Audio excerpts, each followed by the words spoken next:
বিসমিল্লাহির রহমানির রহিম। আসসালামু আলাইকুম।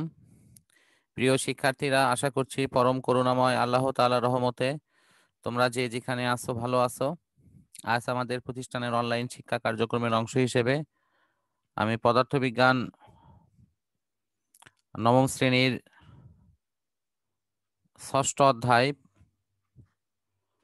বস্তুর উপর তাপের প্রভাব এটি নিয়ে আলোচনা করছি। আজকের আলোচনার শুরুতেই তরল পদার্থের প্রসারণ, আমরা এই বিষয়টি থেকে শুরু করব।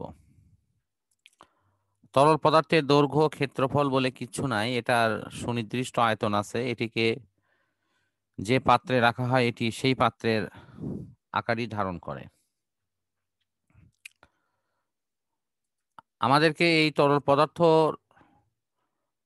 তাপমাত্রা পরিমাপ করতে গেলে অবশ্যই আমাদেরকে কোনো না কোনো একটি পাত্রে রেখে এটিকে তাপ দিতে হয়। আর তাপ দেওয়ার ক্ষেত্রে আমাদের থার্মোমিটার ব্যবহার করা হয়, এবং এই থার্মোমিটারটি ওই তরল পদার্থের সংস্পর্শে রেখে সেটি কত ডিগ্রি সেলসিয়াস তাপমাত্রায় তরল পদার্থটি আহ, কতটুকু আয়তন প্রসারিত হলো এটা আমরা হয়তো পর্যালোচনা করে থাকি। কিন্তু তরল পদার্থের এই আয়তন প্রসারণ এর ক্ষেত্রে আমাদের কিছু বিষয়কে বিবেচনায় নিয়ে আসতে হবে। যেমন এখানে আমরা একটা ছবি দেখতে পাচ্ছি যে একটি ফ্লাক্সে আমরা এ বিন্দু বরাবর পানি নিয়ে সম্পূর্ণ ফ্লাক্সটিকে একটা স্প্রিট ল্যাম্পের মাধ্যমে তাপ দেওয়ার চেষ্টা করা হয়। তো স্প্রিট ল্যাম্পে যখন এটা তাপ দেওয়া হচ্ছে তখন এই প্রথমে ফ্লাক্সটি তাপ শোষণ করে এটি প্রসারিত হবে এবং পানি প্রসারিত হওয়ার ফলে ভিতরের পানি এ বিন্দু থেকে নেমে বি বিন্দুতে আসবে। এরপর পাত্রের প্রসারণ যখন শেষ হয়ে যাবে তখন তরল পদার্থ আবার প্রসারিত হতে শুরু করবে, অর্থাৎ ভিতরের পানিগুলো প্রসারিত হতে শুরু করবে এবং সেটি বি বিন্দু থেকে এ বিন্দুতে আসবে, এ বিন্দু থেকে সি বিন্দু পর্যন্ত গিয়ে পৌঁছবে। আমাদের কাছে মনে হবে যে পানিটা এ বিন্দু থেকে সি বিন্দু পর্যন্ত পৌঁছে গেছে, অর্থাৎ এটি হবে আপাত প্রসারণ। কিন্তু প্রকৃতপক্ষে পানির প্রসারণ হবে বি বিন্দু থেকে সি বিন্দু পর্যন্ত। এই যে এ থেকে বি পর্যন্ত যে পাত্রের প্রসারণ হবে এটি হয়তো আমাদের অনেক সময় নজরে আসবে না। কাজেই পানির প্রকৃত প্রসারণটি হবে হলো বি থেকে সি পর্যন্ত, অর্থাৎ পাত্রের প্রসারণ প্লাস আপাত প্রসারণ এটি মিলে। এভাবে আমরা তরল পদার্থের প্রসারণের বিষয়টি হিসাব করতে পারি। সুতরাং তরল পদার্থের প্রসারণের ক্ষেত্রে যদি পাত্রের প্রসারণ বিবেচনা করা হয় তাহলে যে প্রসারণ পাওয়া যাবে সেই প্রসারণকে বলা হবে প্রকৃত প্রসারণ। আর যদি পাত্রের প্রসারণ বিবেচনা না করা হয় তাহলে তরল পদার্থের আপাতভাবে যে প্রসারণ পাওয়া যায় সেই প্রসারণকে বলা হবে আপাত প্রসারণ। এরপরে গ্যাসের প্রসারণ। গ্যাসীয় পদার্থ যখন প্রসারিত হয়, আমরা এখানে চিত্রে দেখতে পাচ্ছি একটি সিলিন্ডারের মধ্যে বেশ কিছু গ্যাস আছে যার উপরে পিস্টনটিকে বায়ুমণ্ডলের চাপের সাথে মুক্তভাবে রেখে দেওয়া হয়েছে। যখন এটিতে তাপ দেওয়া হচ্ছে তখন বায়ু প্রসারিত হচ্ছে, অর্থাৎ আয়তন বৃদ্ধি পাচ্ছে, ফলে পিস্টনটি আস্তে আস্তে উপর দিকে উঠে যাচ্ছে। এখন এই যে বায়ুর যে প্রসারণ, এই প্রসারণ এর ক্ষেত্রে আমাদেরকে দুইটা জিনিস বিবেচনায় নিয়ে আসতে হবে। একটি হলো আয়তনের প্রসারণ, একটি হলো চাপের পরিবর্তন। অর্থাৎ বায়ুতে তাপ প্রয়োগ করা হলে একই সাথে দুইটির পরিবর্তন ঘটে, আয়তনের এবং চাপের। আমাদেরকে এইভাবে বায়ুর ক্ষেত্রেও এই বিষয়গুলোকে পর্যালোচনায় নিয়ে বায়ুর প্রসারণের বিষয়টি আমাদেরকে নির্ণয় করতে হয়। যদি আমরা আয়তনকে স্থির রাখি তাহলে সেক্ষেত্রে চাপের পরিবর্তন হবে, আবার যদি চাপকে স্থির রাখি সেক্ষেত্রে আয়তনের পরিবর্তন হবে। আমরা বায়ু কিভাবে তাপমাত্রার সাথে প্রসারিত হয় তার সাথে চাপের কিভাবে পরিবর্তন আসে সেটি একটি সূত্রের মধ্য দিয়ে আমরা এটি প্রকাশ করতে পারি। PV is equal to nRT. এখানে পি হচ্ছে বায়ুর চাপ, ভি হচ্ছে আয়তন, আর হলো সার্বজনীন গ্যাস ধ্রুবক যার একটি সুনির্দিষ্ট মান আছে, 8.314 জুল পার কেলভিন মোল। এখানে প্রতি মোল গ্যাসের জন্য এটি প্রযোজ্য। যদি এই মোল সংখ্যা n সংখ্যক হয় তাহলে সেই সমীকরণটি আমরা লিখব PV is equal to nRT। আমরা নিশ্চয়ই beta is equal to V2 minus V1 by V1 by T2 minus T1 এই সূত্রটি জানি। তো এটিকে আমরা দুভাবে লিখতে পারি, একটা হলো বিটা পি অর্থাৎ স্থির চাপে, আর একটা হলো বিটা ভি অর্থাৎ স্থির আয়তনে। তো আমাদের এখানে স্থির চাপের মাধ্যমে এই সমীকরণগুলো লেখা আছে, এবং এখানে আমরা দেখতে পাচ্ছি যে এই যে বিটা যে মানটা আমরা পাচ্ছি সেটি কিন্তু পরম শূন্য তাপমাত্রার ঠিক বিপরীত রাশি রূপে কিন্তু আমাদের কাছে আসে, এবং এর অর্থ হচ্ছে যে প্রসারণ সহগের যে একক সেখানে কিন্তু আমরা এই পরম শূন্য তাপমাত্রার বিপরীত রাশিটি সেখানে একক হিসেবে আসবে।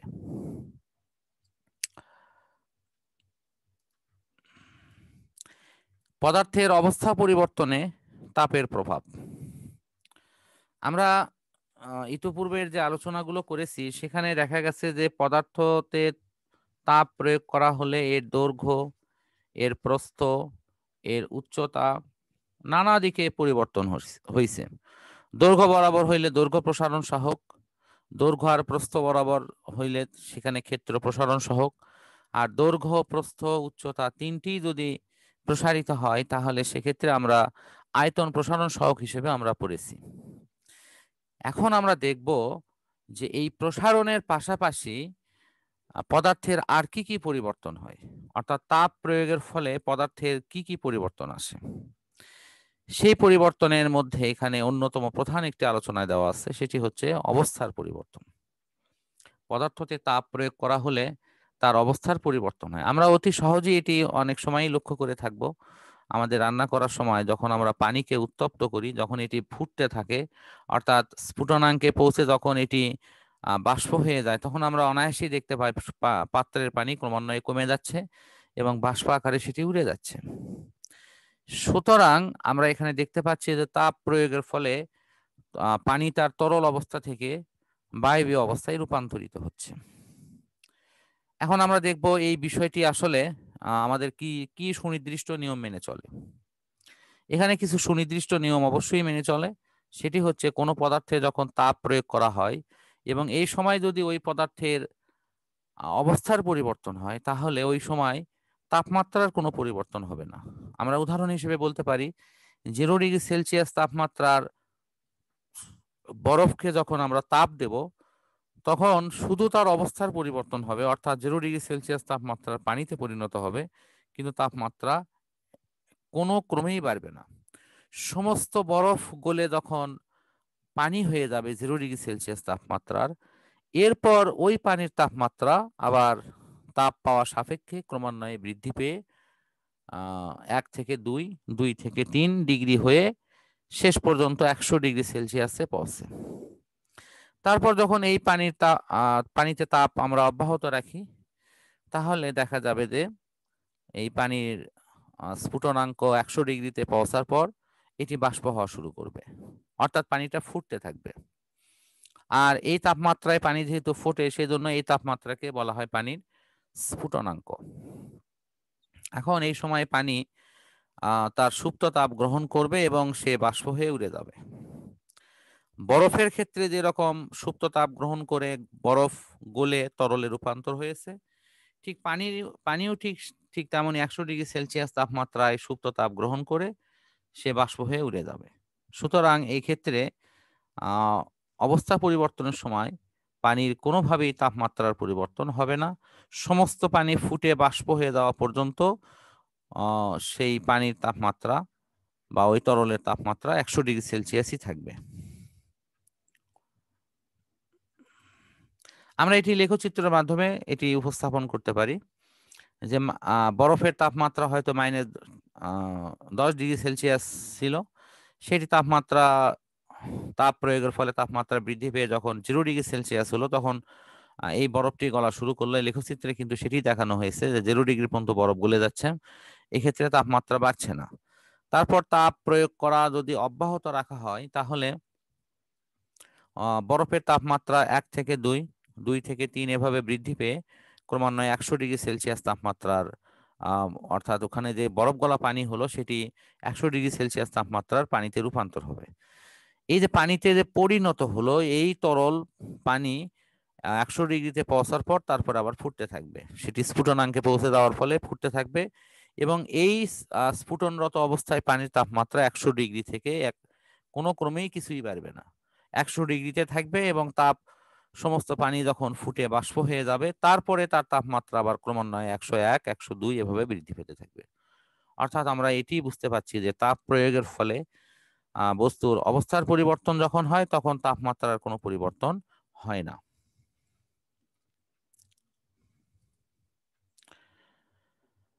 এখন আমরা এখানে বেশ কিছু সংজ্ঞামূলক অপশনে আসব যে সুপ্ত তাপ তাহলে কি, আসলে যে তাপ কোনো বস্তু গ্রহণ করলে অথবা বর্জন করলে তার অবস্থার পরিবর্তন করে সেটি আসলে সুপ্ত তাপ। আমরা যদি সুপ্ত তাপের ক্ষেত্রে যদি আপেক্ষিক শব্দটি ব্যবহার করি, যে আপেক্ষিক সুপ্ত তাপ, তাহলে ওই পদার্থের 1 কেজি ভরের পরিমাণ কথাটি আমাদের উল্লেখ করতে হবে। অর্থাৎ 1 কেজি ভরের কোনো পদার্থ যে পরিমাণ তাপ গ্রহণ করলে সে এক অবস্থা থেকে অন্য অবস্থায় রূপান্তরিত হয়, পরিবর্তিত হয়, সেই তাপকেই বলা হবে তার আপেক্ষিক সুপ্ত তাপ। আমরা পানির ক্ষেত্রে বাষ্পীভবনের আপেক্ষিক সুপ্ত তাপ আছে, বরফের ক্ষেত্রে গলনের আপেক্ষিক সুপ্ত তাপ আছে। আমরা এই বিষয়গুলো একটু আগে আলোচনায় নিয়ে আসছি। এখন আমরা দেখব যে পানি যে এই বাষ্পে পরিণত হয় এই প্রক্রিয়াটি আসলে দুই প্রকার। একটি হলো স্ফুটন এবং আরেকটি হলো বাষ্পায়ন। পানি যখন 100 ডিগ্রি সেলসিয়াস তাপমাত্রায় পৌঁছার পর সমস্ত অংশ জুড়ে, পাত্রের সমস্ত অংশ জুড়ে পানি যখন বাষ্প হওয়া শুরু করে তখন এই প্রক্রিয়াটি হয় হলো স্ফুটন। আমরা দৈনন্দিনভাবে পানি যে উত্তপ্ত করি, পানিকে বাষ্প করি, সেটিতে এই প্রক্রিয়াই ঘটে। অনেক সময় রান্নার করার সময় আমাদের এই প্রক্রিয়াটি হয়। আর পানি আরেকটি প্রক্রিয়ায় বাষ্প হয়, সেটি হলো বাষ্পায়ন। এই যে খাল বিল নদী নালার পানি বা আমাদের যে কাপড় আমরা ভিজাই, সেই ভিজানো কাপড়কে যদি রোদে শুকাতে দেওয়া হয় সেই পানি কিন্তু 100 ডিগ্রি সেলসিয়াস তাপমাত্রায় পৌঁছার পর বাষ্প হয় না। এটি স্বাভাবিক তাপমাত্রা থাকা অবস্থাতেই ক্রমান্বয়ে ধীরে ধীরে বাষ্প হয়ে যায়। তো পানির শুধু উপরিতল থেকে এভাবে ক্রমান্বয়ে ধীরে ধীরে বাষ্প হয়ে যাওয়ার এই প্রক্রিয়াটাই হলো বাষ্পায়ন। এবং বাষ্পায়ন প্রক্রিয়াতে আমাদের কাপড় শুকানো যায়। আমরা যদি একটা পাত্রে কিছু পানি একটা ঘরের কোণে রেখে দেই, কয়েকদিন পর দেখব ওই পাত্র থেকে পানি নাই হয়ে যাবে। এটিও কিন্তু এই বাষ্পায়ন প্রক্রিয়াতে পানিটা বাষ্প হয়ে গেছে। আর নদী নালা খাল বিল সমুদ্রের পানিগুলো প্রতিনিয়ত এই বাষ্পায়ন প্রক্রিয়াতে বাষ্প হয়েই এটা মেঘ আকারে আকাশে আসে এবং একসময় বৃষ্টি হয়ে ঝরে পড়ে, অথবা পাহাড়ের সঙ্গে ধাক্কা খেয়ে ঝর্ণা হয়ে বেয়ে আসে। এখন এই জলীয় বাষ্প যত বায়ুতে থাকবে, জলীয় বাষ্প যেহেতু প্রচুর পরিমাণে তাপ গ্রহণ করতে পারে, সুতরাং এই জলীয় বাষ্প যখন জমে মেঘ হয়ে আসতেছে তখন কিন্তু এই শক্তিটা, এই সুপ্ত তাপ বায়ুমণ্ডলে ছড়িয়ে পড়লে সেখানে প্রচন্ড ভাবে শক্তি ছড়িয়ে পড়ে এবং তার ফলে নিম্নচাপ সৃষ্টি হয়ে সেখানে কিন্তু ঘূর্ণিঝড় সৃষ্টি হওয়ার আশঙ্কা থাকে। এই কারণে বাংলাদেশের দক্ষিণাঞ্চল থেকে সমুদ্র তীরবর্তী অঞ্চল থেকে অবশ্যই মাঝে মাঝে আমরা যে ঘূর্ণিঝড় বা নিম্নচাপের কথা শুনে থাকি সেটি কিন্তু আসলে এই বাষ্পায়ন প্রক্রিয়ার থেকে বের হয়ে আসা সুপ্ত তাপের ফলেই কিন্তু এটি ঘটে থাকে। এবং সেখানে যে নিম্নচাপ এর ফলে তৈরি হয় সেটিকেই একসময় প্রলয়ঙ্কারী ঘূর্ণিঝড়ে রূপান্তর হয়। আমরা আজকের এই আলোচনার মধ্য দিয়েই আজকের ক্লাসটি শেষ করছি। পরম করুণাময় আল্লাহ তাআলার কাছে সবার সুস্থতা কামনা করে বিদায় নিচ্ছি। আল্লাহ হাফেজ।